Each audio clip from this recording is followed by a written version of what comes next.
A una altura como la de 1490, Boabdil intentó conquistar una plaza de costa y atacó Salobreña, de donde acabó huyendo cuando se acercaba el rey Fernando. En esta campaña ganó gran fama Hernando Pérez del Pulgar, quien en cierta ocasión entró en Granada y en la puerta de la mezquita dejó clavado con su puñal un papel que rezaba Ave María. Y es que entre los caballeros españoles había cierta competencia por la osadía.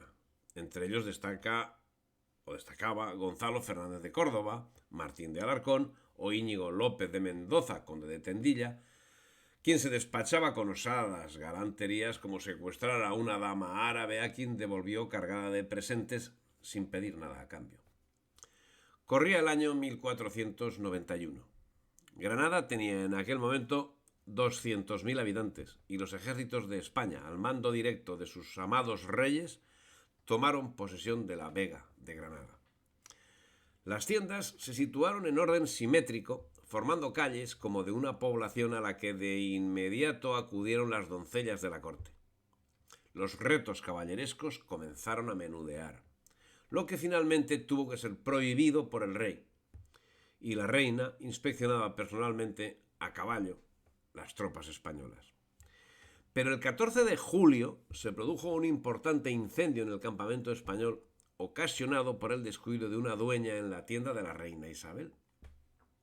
Se trataba de una gran desgracia que acabó siendo gracia, porque los reyes determinaron que en el mismo lugar se construyesen nuevas estancias, pero ya no de tela, no, sino de cal y canto. En menos de 3 meses tendrían levantada la nueva ciudad, que sería bautizada con el nombre de Santa Fe. Y este hecho sería determinante para la rendición de Granada, acordándose el 25 de noviembre que en 65 días harían entrega de la misma. Ante esta situación, un ayatolá incendió los ánimos llamando traidor y cobarde a Boabdil.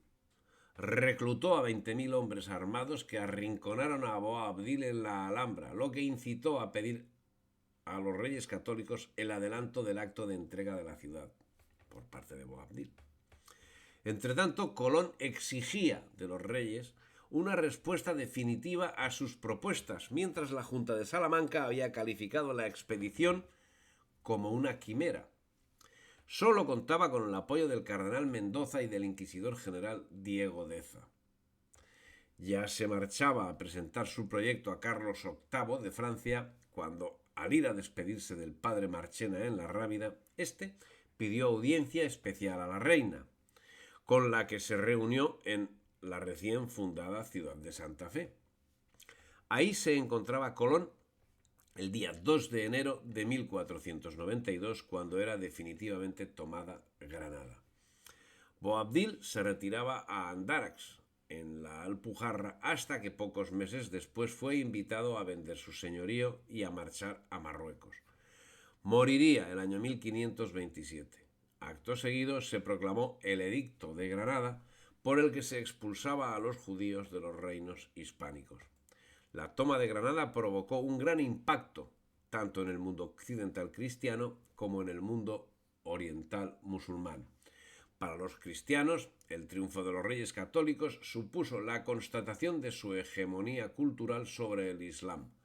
Para los musulmanes, la derrota constituyó un dramático epígono de la expansión iniciada tras la muerte de Mahoma y el inicio de un retroceso global de sus posiciones en el Mediterráneo occidental. En medio del gran momento histórico de la definitiva expulsión del invasor musulmán, se estaba gestando el gran momento histórico de la mayor gesta de todos los tiempos, el descubrimiento y la conquista de América.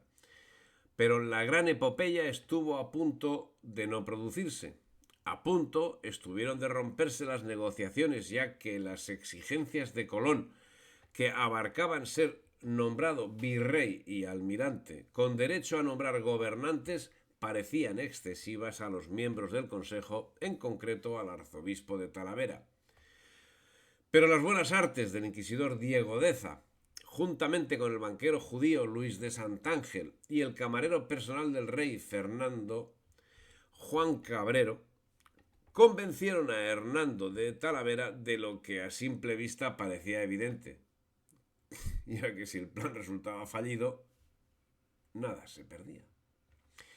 En marzo, y al objeto de evitar una nueva persecución de judíos como las que jalonaron los reinos anteriores, los reyes católicos decretaron la expulsión de los judíos. De los judíos de religión, no de los judíos de raza. Algo que el pueblo español no entiende, las razas. O sea, no. Una cuestión es de tener en cuenta. Los reyes católicos no sentían ningún tipo de animadversión personal contra los hebreos, siendo que el propio rey Fernando pues tenía sangre judía por parte de madre. Y en su corte se hallaban financieros, consejeros, médicos y artesanos hebreos. No era un problema racial. Finalmente, se exiliaron unos 100.000 judíos, parte de los cuales volverían después de forma encubierta. Y la Inquisición actuaría no sobre los judíos, sino sobre los conversos. E insisto, no es una cuestión racial, sino una cuestión se puede hablar de filosófica, religiosa, pero no racial. Y actuaría sobre los criptojudíos, sobre aquellos que practicaban la religión mosaica a escondidas. La jurisdicción de la Inquisición estaba en el terreno de la heterodoxia, no de la raza, vuelvo a insistir. La pena de muerte en hoguera se aplicaba a los herejes contumaces no arrepentidos. El resto de los delitos se pagaban con excomunión, con confiscación de bienes, con multas, con cárcel, con oraciones, sobre todo con oraciones, y con limosnas penitenciales. Esos eran los principales castigos que imponía la Inquisición. Las sentencias eran leídas y ejecutadas en público en los denominados autos de fe, instrumento inquisitorial para el control religioso de la población. El edicto de expulsión de los judíos públicos se hizo público el 31 de marzo de 1492 y se fundaba sobre todo en el daño que resultaba de la comunicación de hebreos y cristianos. La Inquisición se encargó de lo demás. El edicto, tantas veces y tan contradictoriamente juzgado, pudo ser más o menos político, pero fue, sin lugar a dudas, necesario para salvar a aquella raza infeliz del continuo y feroz amago de los tumultos populares. Es muy fácil decir, como dicen algunos, que los reyes católicos debían haberse opuesto a la expulsión, pero es difícil oponerse al sentimiento de todo un pueblo, y era el único medio con el que se podía impedir que se repitiera la matanza de, por ejemplo, 1391. La decisión de los reyes católicos no era ni buena ni mala. Era la única que podía tomarse. El cumplimiento de una ley histórica. Dice el escritor hebreo Ibn Verga que los judíos eran amados por los reyes católicos y de los sabios, pero odiados por el pueblo y por los monjes. Y cada día son más los estudiosos que desmontan la leyenda negra e intentan comprender el decreto de expulsión, señalando en el mismo una línea política adoptada anteriormente en todos los reinos europeos, como por ejemplo en Inglaterra o en Francia. Bien conocía Isabel y Fernando que su decisión no era rentable desde el punto de vista económico, ya que muchos hebreos se dedicaban al comercio y al mundo financiero. Pero el reinado de los reyes católicos estaba en la ruina. Pero en su postura tuvo gran peso un motivo religioso y social.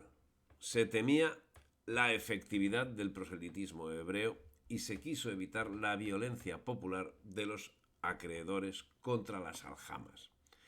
Por otra parte, el recurso a la intolerancia con religiones ajenas era una constante en toda Europa. Tanto en el mundo europeo como en el mundo musulmán, Era una constante que difícilmente puede ser asumida por quienes defienden que la actuación de los Reyes Católicos fue, por lo general, de carácter novedoso con relación a las costumbres universales existentes en el momento, pero que puede representar la excepción que confirma la regla. Finalmente, el 17 de abril de 1492 se firmaban las capitulaciones de Santa Fe, que comenzaban por llamar a Colón Don Cristóbal Colón, señal que lo incardinaba en el número de la corona de la nobleza española. Las concesiones principales estipuladas en el acuerdo eran: poseería Colón el título de almirante con las mismas prerrogativas reconocidas en Castilla con carácter vitalicio y transmisión hereditaria perpetua. Sería Colón virrey y gobernador de las islas y tierras que descubriera, pudiendo proponer a los reyes ternas para las personas que hubiesen de gobernar bajo su autoridad las distintas provincias. Los monarcas quedaban obligados a escoger uno de los tres nombres. Gozaría del diezmo, no del quinto, de todas las riquezas o mercancías que allí se obtuvieran. Ejercería jurisdicción en aquellas querellas originadas por la explotación comercial de las islas y tierras por él descubiertas. Tenía Colón privilegio para participar con una octava parte en todas las empresas mercantiles que negociasen en las nuevas tierras. Por supuesto, todas las concesiones quedaban supeditadas a la realización exitosa del proyecto descubridor. Para convertir el proyecto en realidad eran imprescindibles las naves y sus respectivas tripulaciones, para cuya cumplimentación los Reyes Católicos dirigieron a Cristóbal Colón hacia Palos, porque allí Diego Rodríguez Prieto y otros compañeros suyos, por quebrantamiento de las disposiciones reales, habían sido condenados por el Consejo a poner a disposición de los reyes dos carabelas, bautizadas Pinta y Niña, por un plazo de 2 meses, de modo que bastaba un tercer barco para las tripulaciones de las 3 naves para llegar a efecto la empresa. El tercer barco fue una nao, que bautizada Santa María era propiedad de Juan de la Cosa, natural de Santa María del Puerto, actual Santoña, en Cantabria. Otro problema de difícil resolución lo representaba cubrir las plazas de marinero. Nadie quería embarcar para realizar un viaje con fin incierto, pero finalmente el 3 de agosto partían del puerto de Palos 120 personas embarcadas en las 3 naves. España acababa de cerrar una epopeya secular e inmediatamente habría otra epopeya secular. Y es que los Reyes Católicos vinieron a marcar un antes y un después en la historia, y no solo de España, sino de la humanidad. Hemos visto cómo controlaban a la nobleza, cómo controlaban las órdenes militares, cómo controlaban la delincuencia con la creación de la Santa Hermandad, cómo procedieron a la formación de un ejército nacional, cómo ordenaron la administración de justicia o la modernización del Consejo Real.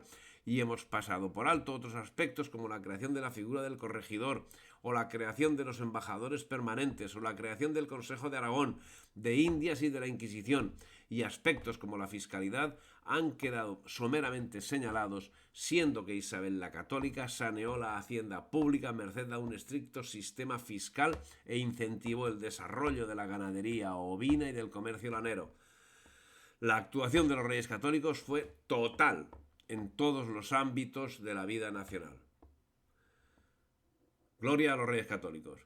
Si te ha gustado el vídeo, dale me gusta, difunde y suscríbete al canal.